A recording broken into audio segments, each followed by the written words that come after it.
सल्लल्लाहु अला मुहम्मद सल्लल्लाहु अलैहि वसल्लम। बिस्मिल्लाहिर्रहमानिर्रहीम। अल्हम्दुलिल्लाहि वहदहु अस्सलातु वस्सलामु अला नबिय्य बअदहु। सल्लल्लाहु अलैहि वसल्लम तस्लीमन कसीरन कसीरा। अम्मा बाद। अल्लाह रब्बुल इज़्ज़त ने अपने फ़ज़ल से अपने रास्ते में बुला लिया तो उसका बहुत ज़्यादा शुक्र अदा करना चाहिए। अल्लाह रब्बुल इज़्ज़त की शान बहुत बड़ी है। अल्लाह अपनी तौफ़ीक़ से अपने रास्ते में बुलाते हैं। शैतान हमारा दुश्मन है, वो किसी भी तरह से हमें बिगाड़ने की कोशिश करेगा, हमें नुकसान पहुंचाने और तकलीफ़ देने की कोशिश करेगा। शैतान ये चाहेगा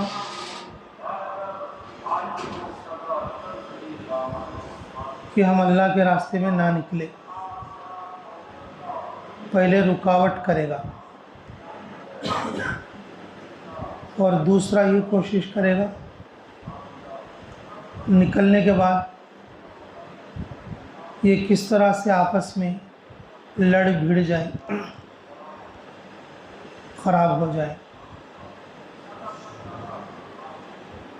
तो फिर शैतान ये कोशिश करेगा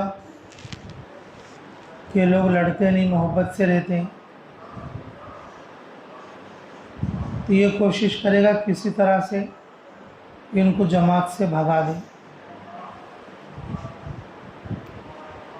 अगर कोई जमे हुए हैं, अल्लाह के रास्ते से भागने के लिए तैयार नहीं है,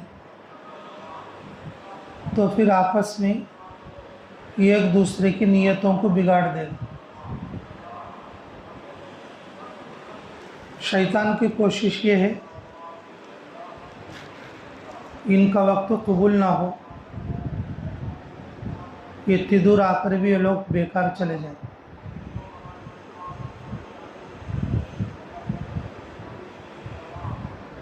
लेकिन अल्लाह गफूर रहीम है, सत्तारुल अयूब है। अल्लाह रब्बुल इज़्ज़त अपने शायान शान बदला देने वाले हैं। शैतान को दूर फरमाकर तलब वाले के लिए, मांगने वाले के लिए कदम कदम पर रहबरी फरमाते। जो अल्लाह की तरफ मुतवज्जे होता, अल्लाह कदम कदम पर उसकी रहबरी फरमाता, और जो अल्लाह की तरफ मुतवज्जे नहीं होता, फिर अल्लाह रब्बुल इज़्ज़त उसको अपने आप में लगाकर शैतान के हवाले कर दे।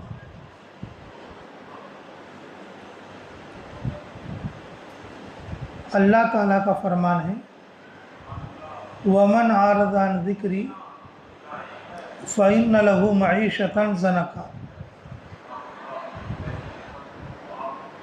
जो लोग अल्लाह के ध्यान से, जो लोग अल्लाह की तरफ मुतवज्जह होने से गाफिल हो जाते,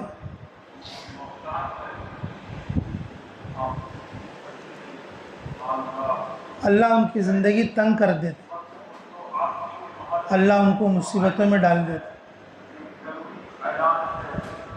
अल्लाह रब्बुल इज़्ज़त अपनी तरफ मुतवज्जे होने वालों के लिए खैर के रास्ते खोलते, बरकत के रास्ते खोलते, इज़्ज़त के रास्ते खोलते, कामयाबी के रास्ते खोलते।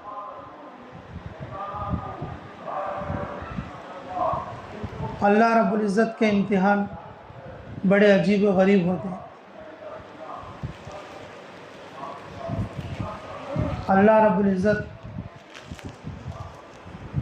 किसी को बीमार करके इम्तिहान में डालते हैं, किसी को सेहतमंद रख के इम्तिहान में डालते हैं। इम्तिहान दोनों का है।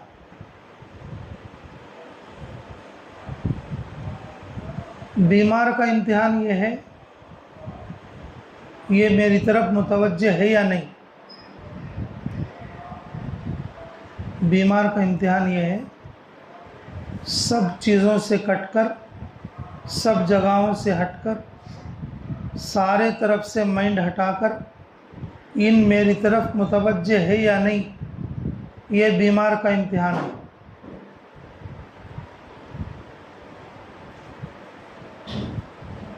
और जो ठीक है इम्तिहान, उनका इम्तिहान क्या है?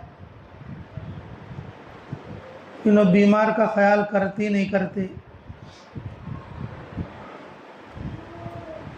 बीमार की इयादत करते नहीं करते, बीमार को अच्छा देख लेते या नहीं देख लेते।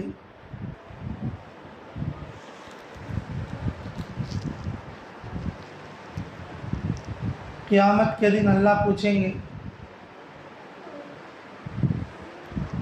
मैं बीमार था तो क्यों नहीं आया मेरी इयादत के लिए? या अल्लाह, आप कहाँ पर बीमार थे? आपको तो बीमारी छू भी नहीं सकती, आप तो सारी चीज़ों से पाक हैं। अल्लाह बोलेंगे, तेरे फलां साथी बीमार थे, तेरे फलां रिश्तेदार बीमार थे, तेरे फलां पड़ोसी बीमार थे, अगर तू उनके पास आता, उनकी तीमारदारी करता तो मुझे पा लेता।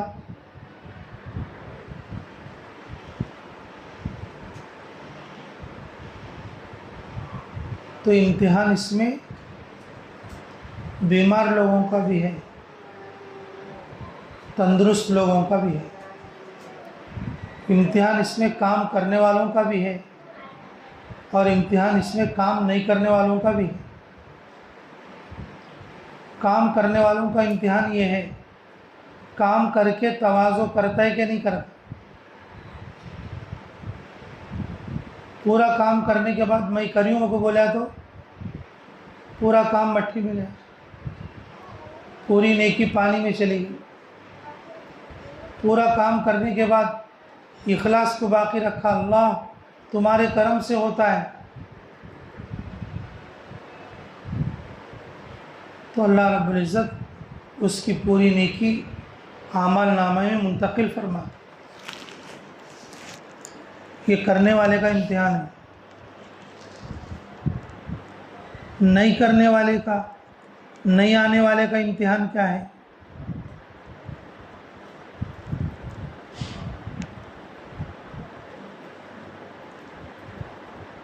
अगर नहीं आता तो सीखना, नहीं आता तो समझना, नहीं आता तो आदमी तलब करना, कोशिश करना, मेहनत करना। नहीं आता बोल के मायूस हो जाएगा, वो मायूसी उसे कुफ्र तक ले जाएगी, वो मायूसी उसे कुफ्र तक ले जाएगी। ये नहीं करने वालों का इम्तिहान है। अल्लाह पर उम्मीद बांध के सीखता सिखाता आगे चलता है या मायूस होकर साइड में बैठ जाता है।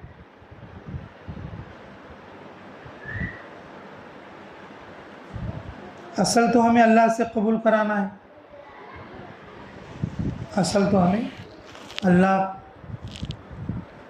की ज़ात को दिखाना है। अल्लाह पाक हमारे अमाल को देखने वाले हैं, अल्लाह पाक हमारी आवाज़ों को सुनने वाले हैं, अल्लाह रब्बुल इज़्ज़त हमारे दिलों को पहचानने वाले हैं।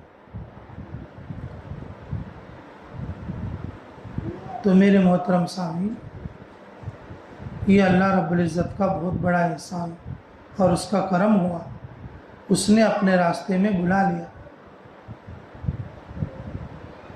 शैतान ये चाहता है कि ये लोग निकले ना, निकलने के बाद चाहता है ये लोग भाग जाएं। अगर ना भागे तो वो ये चाहता है यहाँ पर रहते हुए कुछ करे ना, और जब कुछ करे ना तो फिर ये चाहता शैतान कि वो मायूस हो जाए। लेकिन अल्लाह रब्बुल इज़्ज़त तलब करने वालों पर, उम्मीद लगाने वालों पर कदम कदम पर रहबरी फरमाकर फिर उनको आगे बढ़ाते, दुनिया में आगे बढ़ाते और इज़्ज़त देते, और आखिरत में अजर बढ़ाते, आखिरत में अजर बढ़ाते। इसलिए मेरे मोहतरम माँ बहनों, शैतान का मुकाबला इसमें है कि हम हर चीज़ को तलब करके सीखते सिखाते कदम ब कदम आगे बढ़ने की कोशिश करें, कदम ब कदम सीखते सिखाते आगे बढ़ने की कोशिश करें। जब अल्लाह के रास्ते में निकलते तो बहुत सारे अमाल होते हैं। उन अमलों में ये एक अमल है इख्तिलात वाला अमल।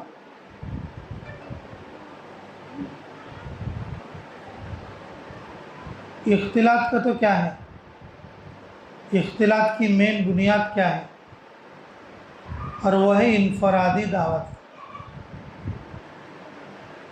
इख्तिलात यानी इनफरादी दावत। ये सब चीज़ें सीखना है आप लोगों को, ये मश्क है हमारे लिए।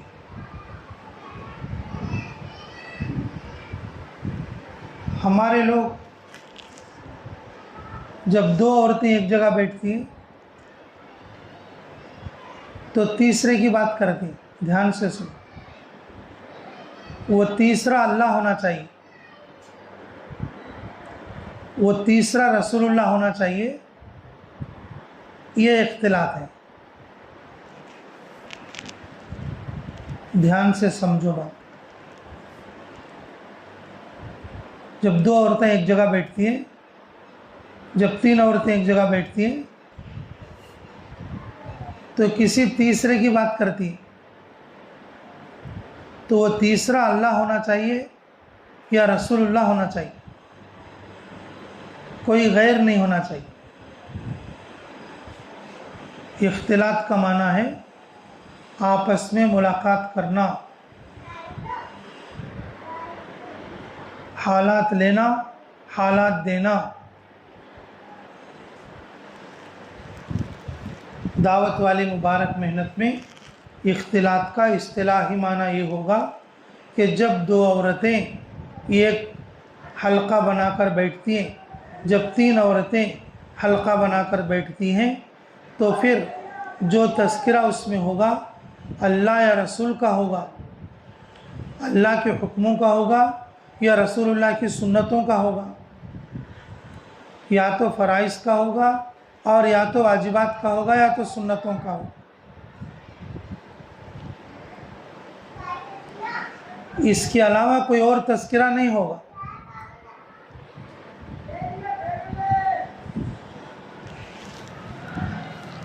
अब इख्तिलाफ कब करना है?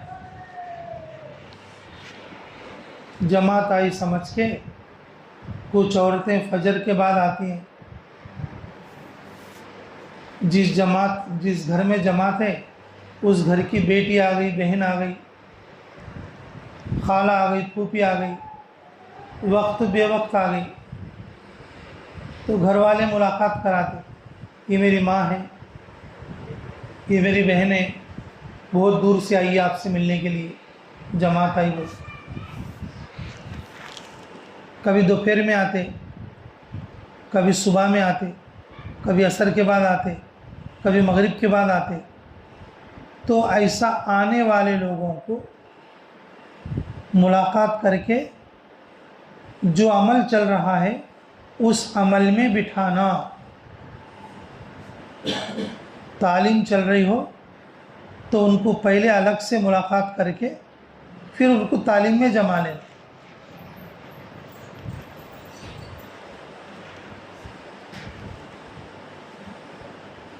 अब जैसे सबकी नमाज़ें चल रही हैं, कोई नई बंदी आई दो,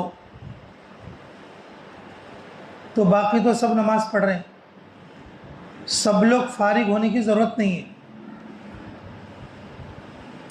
नमाज पढ़ने वाले नमाज पढ़ते रहेंगे, दुआ करने वाले दुआ करते रहेंगे। इख्तिलात की जिसकी जिम्मेदारी है वो एक उन नए लोगों से मुलाकात करके और कुछ खैर की बात बताकर उनको भी अमल में लगाना, उनको भी अमल में लगा। अब एक जमात पूरी सो जा रही है, सोने के वक्त में कोई औरत आ गई मुलाकात के लिए। इख्तिलात वाली जो औरत है वो बैठकर इंतज़ार करना, पूरी जमात को सुलाना। उस बीच में कोई दूसरे नए लोग आए तो उस वक्त में उनसे इख्तिलात करना, उनसे बात करना कि पूरी जमात सो रही है, आहिस्ता से बात करना।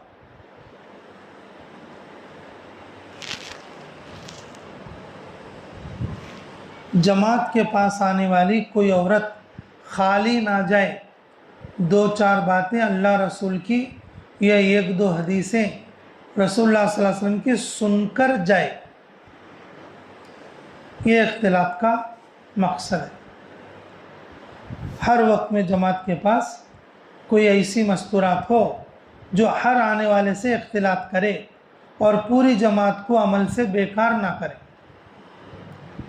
तालीम के दौरान में कोई आदमी आ गए, कोई साथी आ गई और पूरे साथी तालीम छोड़कर उस आने वाले से बात करने में लग गए तो अमल का नुकसान होगा। तालीम करने वाले तालीम करते रहेंगे, जिसकी ज़िम्मेदारी इख्तिलात की है, और वो अकेली उससे बात करके और फिर वो तालीम के अंदर वो आने वालों को भी बिठा देगी।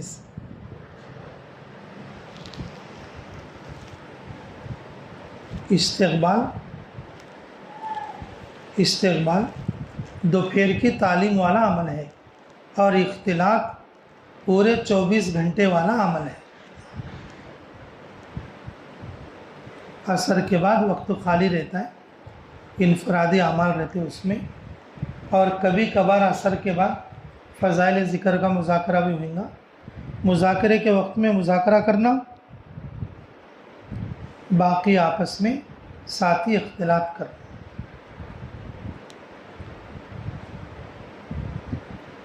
चलो, इख्तिलात में कोई ऐसा घर है जिसमें बाहर के लोग कम आ रहे हैं, इज्तिमा के वक्त में आए और चले गए, तो जमात के साथी आपस में भी इख्तिलाफ कर, 2-2 जने बैठकर किसकी बात कर लेना? अल्लाह और उसके रसूल की बात कर, फ़राइज़ की, वाजिबात की, सुन्नतों की बात कर लेना, दीन की मेहनत की बात कर लेना। किसी तीसरा तज़किरा नहीं करना।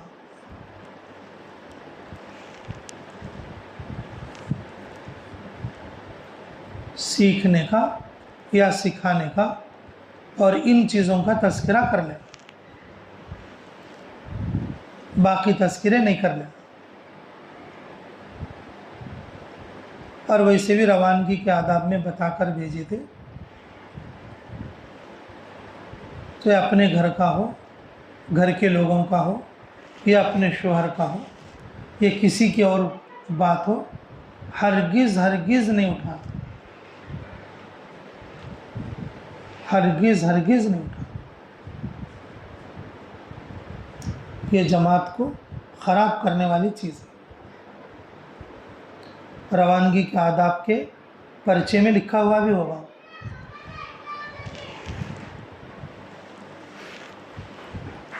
जब 2 औरतें आपस में बैठेंगी, इख्तिलाफ करेंगी, सिवाय अल्लाह और उसके रसूल, फ़र्ज़, वाजिबात, सुन्नतें, दुआएं, इसके अलावा कोई और तज़किरा नहीं होना चाहिए।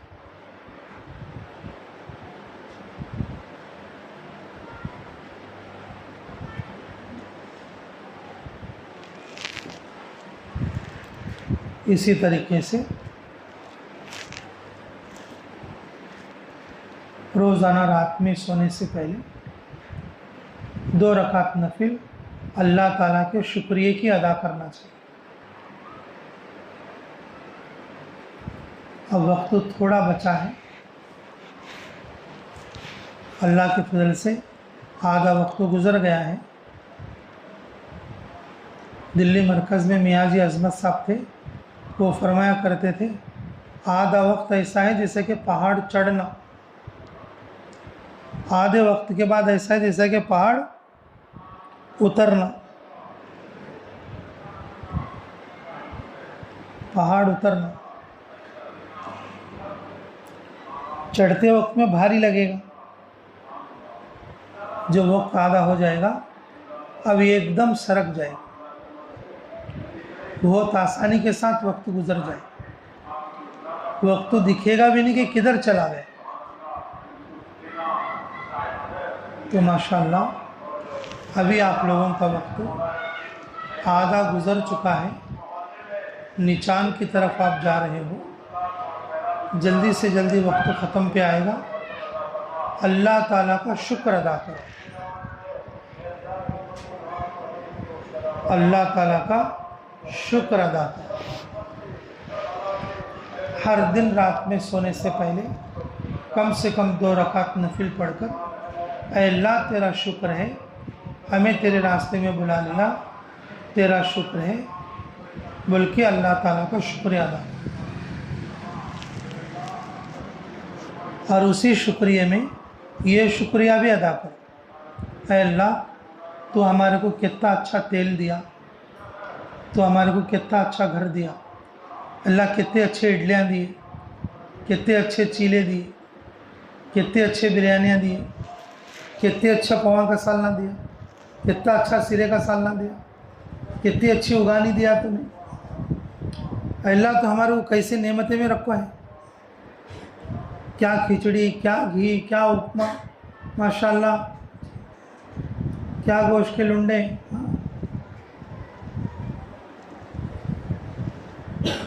दुनिया बहुत बड़ी है, किस किस तरह से रहते हैं, किस किस तरह से जीते हैं, किसकी ज़िंदगी उसे अच्छी लगती है।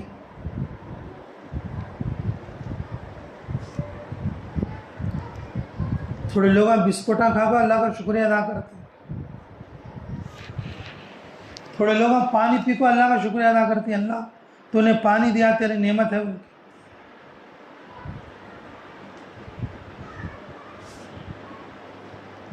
मेरे मोहतरम सामीन, जब आदमी अल्लाह के रास्ते में घर से बाहर निकलता है, हर तरह के घर मिलेंगे, हर तरह के लोग मिलेंगे, कैसा कैसा जीती ही, कैसा कैसा रहती ही।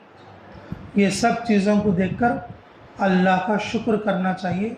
अल्लाह तो हमारे कैसा रखे और इनको कैसा रखे। अल्लाह तेरा कितना बड़ा शुक्र है, कितना बड़ा शुक्र।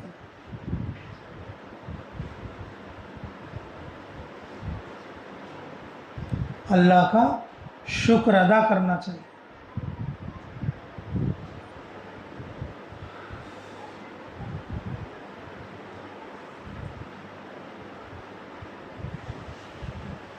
हमारी जमात पहले आसाम गई थी, हमारे अमीर साहब भी साथ थे।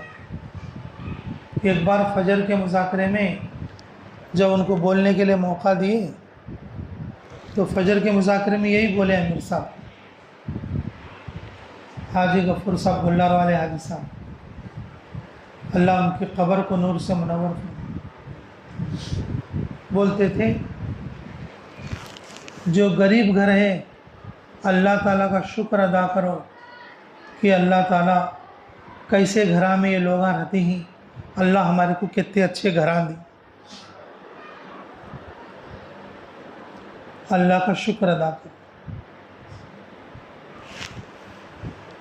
और फिर तुम्हारे घर से अगर कोई अच्छा घर है, अगर उस घर में तुम्हें गई तो तब भी अल्लाह का शुक्र अदा करो। हमें सब उनका मुंह देखने लगे तो जब क्या शुक्र अदा करना।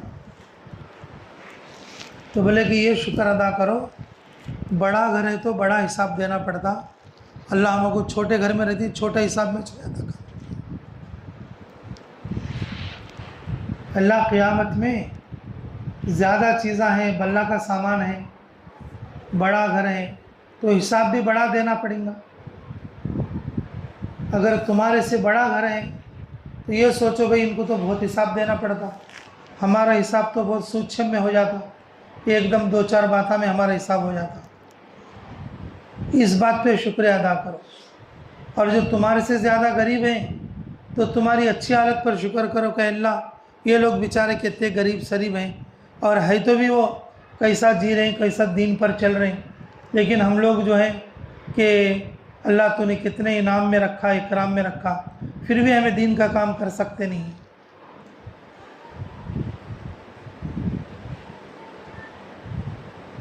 तो मेरे मोहतरम सामीन, अल्लाह का रास्ता शुक्र का रास्ता है।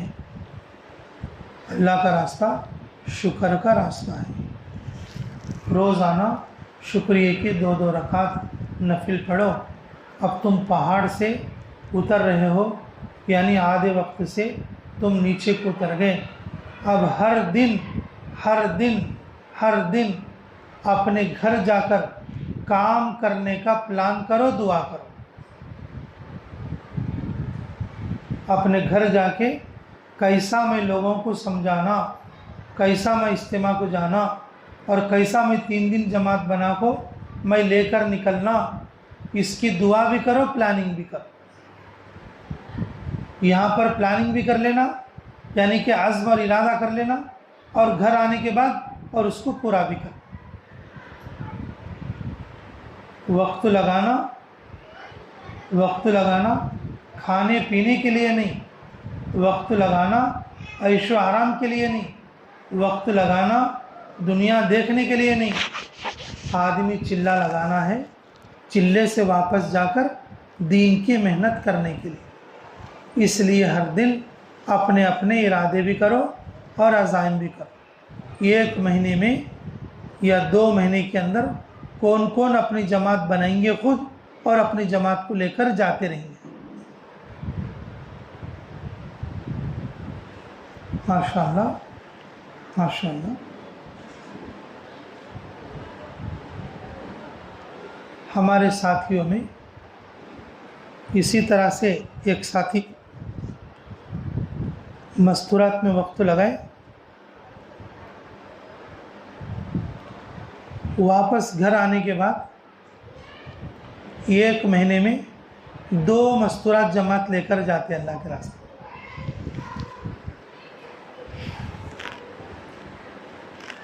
1 महीने में 2 जमात, 15 दिन में 1 जमात, नवी जमातें बनाने का, और वो साथियों को लेकर जमात में जाते रहे। तो बोलते भाई तुम आप मस्तूरात जमात को बहुत ले जाते। बोले कि मेरी बीवी की दुआ है, उसने अल्लाह के रास्ते में इरादा किया था, मैं अपने इलाके की और अपने गांव की सारी औरतों को अल्लाह के रास्ते में निकालने की मेहनत करूंगी। वो मेहनत कर रही है, 15 दिन में 1 जमात बन रही है, और मैं जमात लेके जा रहा हूँ, और वो ख़ुद भी हमारी एहलिया और पूरी मेहनत कर रही। तो ऐसी भी औरतें हैं माशाअल्लाह जो 15 दिन में 1 जमात बना रही हैं और अपने शोहर को साथ लेकर निकल रही हैं। अल्लाह उनको दीन में भी दुनिया में भी बरकतें दे रहा है। हाँ, औरतें ज़रा छोटे दिमाग की रहती, सोचती कहाँ से कमाती, कैसा खाती, कहाँ से आता है, कहाँ से कमाना, उनको सोचती। जो लोग दीन की मेहनत करने वाले उनको बहुत देते, जो लोग दीन की मेहनत करने वाले उनकी छोटी कमाई में अल्लाह बड़ी बरकत देता। ये काम करते करते समझ में आता, पहले दिन में नहीं समझ में आता। इसलिए मेरे मोहतरम भाइयों, साथियों में आपस में इख्तिलाफ जो है करते रहो। इख्तिलाफ में किसी तीसरे की बात नहीं, सिर्फ अल्लाह रसूल, दीन और दीन की मेहनत की बात। ये इख्तिलाफ 24 घंटे में जब भी कोई नए लोग आते उनको लेकर अपने अमाल में जुड़ा लेना, जमा लेना, ये इख्तिलाफ का खुलासा है। जब जमात सोती रहे उस वक्त में भी इख्तिलाफ वाले ध्यान के साथ बैठना, अगर कोई आए तो पूरी जमात की नींद की गड़बड़ ना हो, बल्कि जो इख्तिलात के लिए बैठी है वो अकेली देखभाल करे। बाद में फिर एक आधे घंटे के लिए वो भी सो जाए, इख्तिलात की जिसकी ड्यूटी है, और बाकी तो और सब लोग अपने अपने वक्त पर इनफरादी वक्तों में इख्तिलात करें। जब बाहर की कोई औरतें ना आए, जमात के साथ आपस में इख्तिलात करेंगे इंशाअल्लाह। अल्लाह आपके ये चिल्ला लगाने को कबूल फरमाए। जो वक्त गुज़रा है अल्लाह उसे भी कबूल फरमाए, और जो आइंदा वक्त गुज़रेगा अल्लाह अपने फ़ज़ल से हर एक को कबूल फरमा ले। आमीन सुम्मा आमीन।